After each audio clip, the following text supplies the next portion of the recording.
오늘의 사연을 지금 바로 시작해 볼게요. 이제 30대 초반이 된 남자입니다. 대학교 다닐 적에 제가 친구에게 크게 신세를 줬던 적이 있습니다.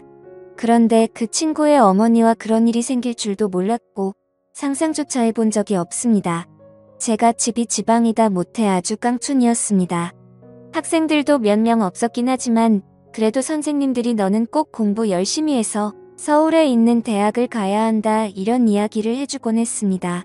실제로 모의고사 성적도 좋았고 해서 저희 가족들도 개천에서 용나는 거 아닌가 하는 기대를 하게 되었습니다. 서울대는 갈 수 없었지만 그래도 명문대라 부를 법한 학교에 합격을 하게 되었습니다. 집에서는 저희 공부를 돕겠다고 있는 재산 없는 재산 끌어모아서 서울에 자취를 할 수 있는 여건을 만들어줬습니다. 서울에 연고도 없었기에 발품을 팔아 자취방을 하나 구하게 되었고 집에서 지원을 해줬지만 형편이 넉넉하지는 않아서 학교에서 조금 떨어진 곳에 저렴한 곳으로 구하게 되었습니다. 오고 가는 게 불편하긴 했지만 혼자 지내는 데는 이보다 적당한 곳이 없었습니다. 방도 넓고 쾌적하고 나름 주방도 있었으니 말입니다. 학교 생활은 무난했습니다. 공부 말고는 할 줄 아는 게 없었기에 그냥 하던 공부하듯이 그렇게 공부만 했지요. 그러다가 친구 한 명을 사귀게 되었습니다. 제가 내성적인 성격인지라 친구를 잘 사귀기가 힘든데 이 친구도 농어촌 전형으로 저처럼 가산점을 받아서 들어온 친구라서 이야기도 잘 통하고 죽이 잘 맞았습니다. 이 친구를 사귄 덕분에 처음으로 학교 사람들하고 같이 술을 마셔봤습니다. 처음 마시는 술인데 제가 생각보다 주량이 세더라고요. 학교 선배들도 저보고 술 잘 마신다고 계속 따라주는데 저는 멀쩡한데 사람들은 하나 둘씩 픽픽 쓰러지기 시작하더라고요. 여자들하고 같이 술도 그 친구 덕분에 처음 마셔봤습니다. 술 게임하면서 마시니까 은근 설레이고 기분도 좋더라고요. 그러다 술을 진탕 마시게 되었고 밖에 나오니 차가 다 끊겨버렸더군요. 그래도 걱정 없었던 게 어떻게든 학교 근처까지만 가면 학교에서부터는 집까지 걸어서 한 50분 정도면 도착할 수 있으니 꾸역꾸역 학교까지 걸어가야겠다 싶었습니다. 친구한테도 혹시 길이 애매하면 내 자취방에서 자고 가겠냐 물어봤는데 친구 녀석이 크게 웃더니 자기 사는 집이 여기서 가깝다고 하는 겁니다. 농어촌 전형으로 왔다고 해서 저처럼 자취 생활을 하는 줄 알았는데 알고 보니 이 친구는 아파트에서 통학을 하고 있던 거였습니다. 그렇게 오히려 역으로 제가 친구 집에서 신세를 지게 되었지요. 어머니가 주무실 시간이라서 더 놀지는 못하고 그냥 하루만 신세를 지게 되었습니다. 이야기를 듣자 하니 친구가 대학에 합격하고서는 어머니와 같이 해서 둘이서만 서울로 올라왔다고 하더라고요. 아파트는 자가가 아니라 월세지만 어쨌든 자식 곁에서 뒷바라지를 해주려 같이 올라왔다는 사실을 알게 되었습니다. 친구 녀석이 저를 배려해준다고 침대를 양보해줬는데 아침이 밝아서 누군가 저를 위해서 껴안는 느낌의 잠에서 깨게 되었습니다. 저를 위해서 껴안는 건 다른 사람이 아니고 친구의 어머니였습니다. 제가 아들 침대에서 자고 있었으니 제가 당연히 아들 친구가 아니라 아들이라 생각해서 그런 장난을 친 거였지요. 저도 저대로 깜짝 놀랐지만 그 상황이 친구의 어머니도 많이 당황한 듯 보였습니다. 이러나 저러나 아들 침대에 아들 말고 웬 처음 보는 시커먼 녀석이 있으면 누구라도 놀랐을 겁니다. 친구 녀석의 어머니는 저의 어머니랑은 많이 다른 느낌이었습니다.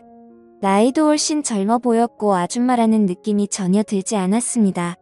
머리도 뽀글거리는 파마가 아니고 어깨가 넘게 긴 생머리를 하고 있었고 머리카락에도 한 올 윤기가 가득했습니다. 40대 후반 곧 50을 바라보는 나이임에도 불구하고 30대 후반인 저희 친척 누나와 비교했을 때도 그 젊음이 한치 모자람이 없었습니다.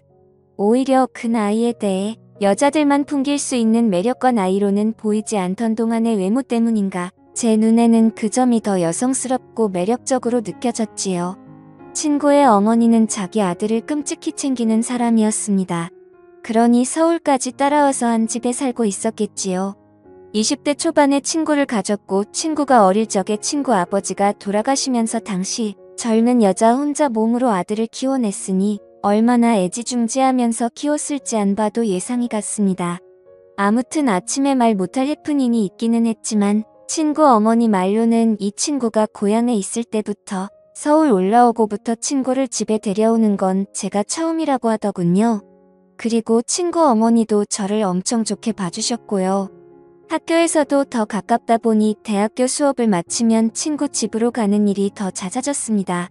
친구 어머니가 솜씨도 좋아서 저녁도 같이 먹게 되었고, 그러면 식비도 절약이 돼서 저는 저대로 돈이 굳어 좋은 점이 많았습니다. 거기에 저는 처음 봤을 때부터 친구보다 친구의 어머니와 더 가까워지고 싶은 욕심이 생겼기에 이런 식으로 자주 친구 집에 가서 시간을 보내는 게 좋았습니다. 그런데 그때까지는 몰랐지요. 친구 어머니의 미모 덕에 제가 정신을 못 차리기는 했는데 셋이서 이렇게 모여 있으면 친구 어머니가 친구를 바라보는 모습이 마치 아들이 아니라 그 이상의 무언가로 여기는 듯한 느낌을 받을 때가 많았습니다. 제가 친구 어머니를 계속해서 쳐다봤기 때문에 그 시선이 보통이 아니란 것쯤은 눈치를 챌 수 있었지요. 어머니가 아무리 신세대라고 한다 하더라도 저희 어머니 또한 저를 아침에 그런 방식으로 깨워준 적이 없었습니다. 장난으로 아침에 깨운다고 하기에는 너무 와락해 와놨던 그때의 기억도 있고 해서 저의 의심은 점점 들어 확신으로 바뀌고 있었습니다. 중요한 일이 있어서 제가 아침에 학교를 가볼 일이 있었습니다. 그런데 너무 아침 시간이라 시간을 맞추기가 영 힘들었지요. 시간을 맞출 수나 있을까 고민하고 있는데 친구가 뭘 걱정하냐면서 자기 집에서 자고 가면 10분이면 학교에 도착하지 않겠냐고 하루 자고 가라고 하는 겁니다. 마침 친구 녀석은 그날 밤을 새고 아침에 일찍 집에 돌아올 예정이었고 친구 어머니도 마침 고향에 다녀올 일이 있어서 집이 빈집이라고 하는 거예요. 그러니 걱정하지 말라고 하면서 비밀번호를 흔쾌히 알려주더라고요. 그래서 저녁에 친구 집에 도착했습니다. 친구가 말한 대로 집은 빈집이었어요. 배가 고프긴 했지만 아무리 친구가 들어오라고 했다고 해도 남의 집에서 밥까지 해먹는 건 아닌 것 같아서 일찍 잠을 청해보기로 했습니다. 한참을 달콤한 잠에 취해 있었는데 무언가 이불 속으로 파고드는 느낌이 들어서 잠에서 깼습니다. 어둠 속에 비치는 실루엣만 봐도 그게 친구가 아닌 건 단번에 알 수 있었습니다. 어깨까지 내려오는 이 긴 머리는 친구가 아니라 제가 매일같이 쳐다보는 친구의 어머니라는 건 어둠 속에서도 단번에 알 수 있었거든요. 당황을 해서 아무 말도 못하고 있는데 이불 안으로 술 냄새가 확 퍼져 들어왔습니다. 친구 어머니가 제정신이 아니라는 걸 딱 알겠더라고요. 이미 이불 속에 가득한 술 냄새 때문에 저마저도 덩달아 취하는 것 같았습니다. 친구의 이름을 부르며 오늘 엄마가 너무 스트레스를 받아 혼자서 술을 마시고 들어왔다는 거예요. 친구 어머니의 시댁에 돌아가신 아버지 일로 다녀왔는데 거기서 엄청난 수모를 당했나 봅니다. 자고 올라올 예정이었지만 그 자리에 더 있을 수 없어서 도망치듯 나와 혼자 근처에서 술을 잔뜩 드시고는 이제 들어온 거였나 봐요. 저는 어쨌든 평소 흠모하는 친구의 어머니가 저에게 이렇게 가까이 붙어있는 게 좋기도 했고 또 너무 당황스럽게 만드는 건 아닐지 하는 생각에 친구인 척하고 아무 말도 하지 않고 가만히 있었습니다. 술 기운 때문인지 아니면 몸에 원래 열이 많은 타입인지 점점 열기가 느껴지기 시작했지요. 하지만 그 열기에도 저는 몸이 완전 얼어붙고 세상에서 그런지 한기까지 들 정도로 몸이 벌벌 떨리더라고요. 그렇게 한참 친구의 어머니가 넋두리를 하는 걸 듣고 있다가 친구 어머니가 술 기운을 이기지 못해 잠에 들면서 상황은 일단락되고 말았습니다. 그런데 친구의 어머니가 제 품으로 너무 깊게 들어와서인지 제가 자칫 잘못 움직였다가는 친구 어머니가 잠에서 깰 수도 있겠다는 생각이 들더라고요. 잠은 깨울 수 있지만 이 상황에서 친구 침대 안에 있는 게 자기 아들이 아니라 또 저였다는 걸 알게 되면 일이 커지지 않겠나 싶어서 그냥 숨죽인 채로 가만히 있을 수밖에 없었습니다. 어떻게 해야 하는가 고민을 하는 와중에 저도 피곤했던 건지 아니면 따뜻한 그 느낌이 좋았는지 저도 모르게 스르륵 잠이 들었나 봅니다. 그대로 아침이 밝으면서 친구 어머니가 옆에 있던 게 저라는 걸 깨달았는지 괴성을 찌르며 잠에서 깨더라고요. 저도 사실 잘한 게 없었기에 아무 말도 못하고 있었는데 친구 어머니가 자기가 실수를 했다며 오히려 저한테 사과를 해오더라고요. 저야 감사할 따름이긴 했지만 감사하다 직접 말을 꺼낼 수는 없어서 가만히 있었습니다.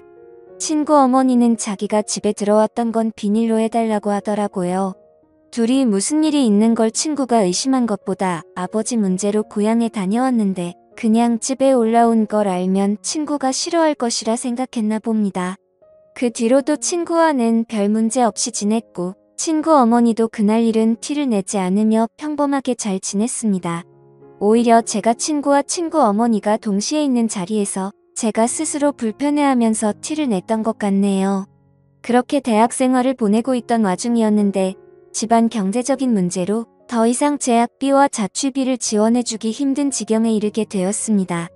학비와 학자금 대출로 어떻게든 할 수 있지만 생활비를 당장 제가 벌기에는 문제가 있어서 한동안 학업을 포기할까 생각을 했지요. 돈 좀 모으고 복학을 하려는 계획이었습니다. 그런데 친구 녀석이 저한테 제안을 하나 해왔습니다.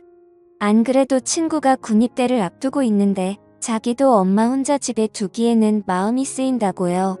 그렇다고 또 군부대 근처까지 따라와서 집을 구하게 하고 싶지도 않다고 하여 일단 자기 방이 비어있을 테니 제가 그 방에서 지내면서 근근히 자기 어머니한테 아들 노릇 좀 해달라는 부탁을 해오더군요.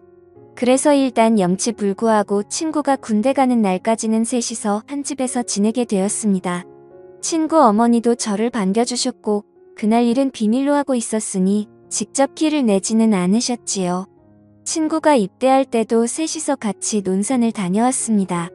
돌아오는 길부터는 친구 어머니가 엉엉 울기 시작해서 말도 붙이기 힘들 정도로 슬피 울더군요. 집에 도착해서는 말할 것도 없고 말이지요. 어떻게 친구 어머니를 위로해야 될지 몰라서 안절부절하고 있다가 다들 가는 군대인데 뭘 걱정하시냐고 친구 녀석도 거기서 적응 잘하고 잘 지낼 거라고 걱정 마시라고 토닥토닥 위로를 해줬습니다. 친구 어머니는 제 어깨에 기대서 눈물을 흠뻑 빼다가 지쳤는지 한동안 마른 눈물을 삼키고 있었습니다. 친구가 아들 노릇해달라고 했으니 제가 어느 정도는 해야겠다 싶어서 친구 어머니를 부축해서 침실로 안내를 해줬지요. 일단 한숨 주무시면 나아지실 거예요 하고 방에서 나가려는데 친구 어머니가 갑자기 제 팔을 붙잡더군요. 아들 없는 집에 혼자서는 외로워서 잠에 들 수 없다고요. 그러니 그때 그날처럼 제가 어머님 옆에 있어달라고 하더라고요. 이게 맞나 싶었는데 저도 사실 그때의 추억은 좋았던 기억뿐이 없어서 못 이기는 척 그 말을 들었습니다. 어깨를 토닥거려주던 제 손 그리고 제 품에 안겨있던 친구 어머니의 얼굴은 자연스럽게 서로에게 더 가까워졌고 그날 친구가 입대한 첫날에 친구에게는 말을 할 수 없는 이야기를 써내려가게 되었습니다. 처음이 어려웠지 한번 시작을 하니 걷잡을 수가 없더라고요. 어떤 날에는 친구 어머니는 일도 나가지 않고 저도 대학교 전공 수업도 빠지고 둘이서 하루 종일 집에서 붙어있던 적도 있었습니다. 그러던 중 친구 녀석이 입대를 한 지 한 5개월쯤 되었나 드디어 첫 휴가를 나오게 되었지요. 친구 녀석은 군대를 가니 오히려 얼굴이 폈더라고요. 햇빛에 그을려 새까매져서는 휴가 나왔다고 문을 열고 들어오는데 건강해진 모습이 몰라볼 정도였습니다. 5개월을 부부나 마찬가지처럼 살았지만 역시 자기 아들이 오니 친구 어머니는 저보다 아들을 더 챙기더라고요. 그런 부분이 질투가 나지 않았습니다. 친구 녀석은 오랜만에 나오니까 저랑 술 한잔하고 싶다고 해서 술을 마시러 같이 나갔지요. 친구 녀석이 아들 노릇 잘해주고 있냐고 물어보는 말에 제가 얼굴 부리며 잘하고 있다고 대답했습니다. 그런데 친구 녀석이 의미심장한 말을 하더군요. 어머니가 아버지 떠나고 나서부터 외로움을 엄청 많이 탄다고 자기한테 죄책감 가질 거 하나도 없으니 어머니를 위해 최선을 다해달라고요. 저는 머쓱해서 모르는 척하고 지나갔고 결국 그렇게 몇 달을 더 만나다가 자연스레 멀어지게 되었었습니다. 지금은 당시 그 친구도 친구 어머니도 연락을 하지 않고 있는데 가끔씩 술을 마실 때면 생각이 날 때가 있어서 이렇게 사연을 적어 보았습니다. 감사합니다.